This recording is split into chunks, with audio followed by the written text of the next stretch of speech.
According to a new report this week from Judd Legum at the site Popular Information, ICE, Immigration and Customs Enforcement, has upped their spending on weapons this year, including purchases of what is described as guided missile warheads.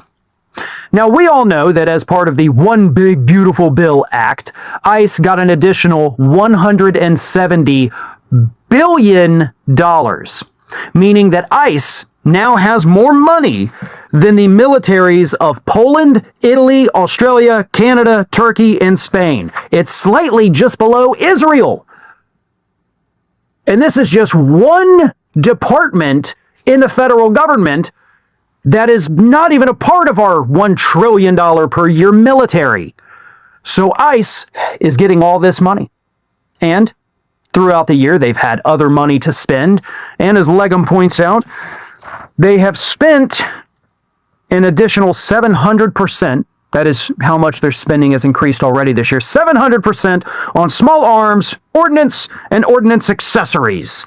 The type of weaponry purchased by ICE includes guns and armors.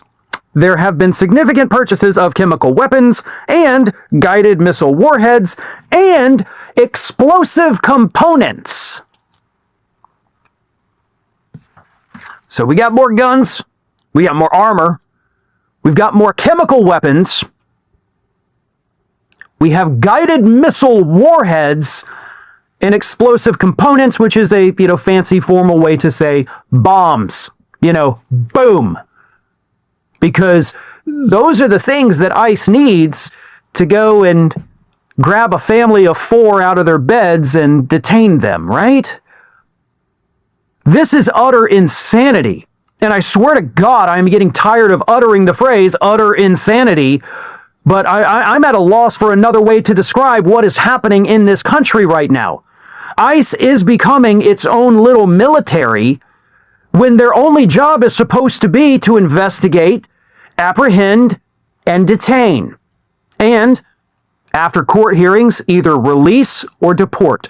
That's the job of ICE. ICE is not meant to go in as these, guns-drawn police officers, right? Everybody get on the floor. That's not what ICE is supposed to be. If situations like that were to arise, and that is what is needed, that is a job for the FBI. That is a job for local police departments. ICE is Immigrations and Customs Enforcement. We're just here to make sure everybody is here legally, and if you're not, we got to take you. Here's your court date. That's what ICE is supposed to be on paper.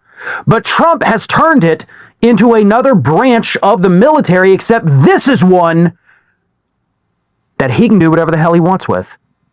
I mean, he is commander-in-chief of the armed forces, sure, but we have already seen judges across the country tell him, no, you can't federalize the National Guard based on your crazy conspiracy theories.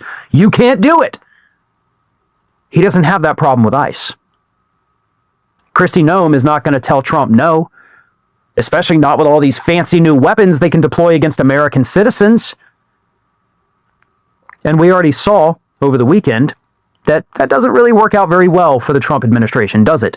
That little military thing they did out in California, right, where they decided to explode a bunch of munitions above the freeway, even though Gavin Newsom told them, that's a really dumb idea, people could get hurt, and they're like, we're going to do it anyway. And then, of course, J.D. Vance's own motorcade got hit by shrapnel. So, F around, find out, right?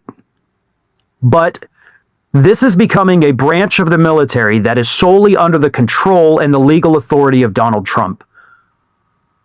They're going to start bombing people. They're going to send missiles in. Missiles!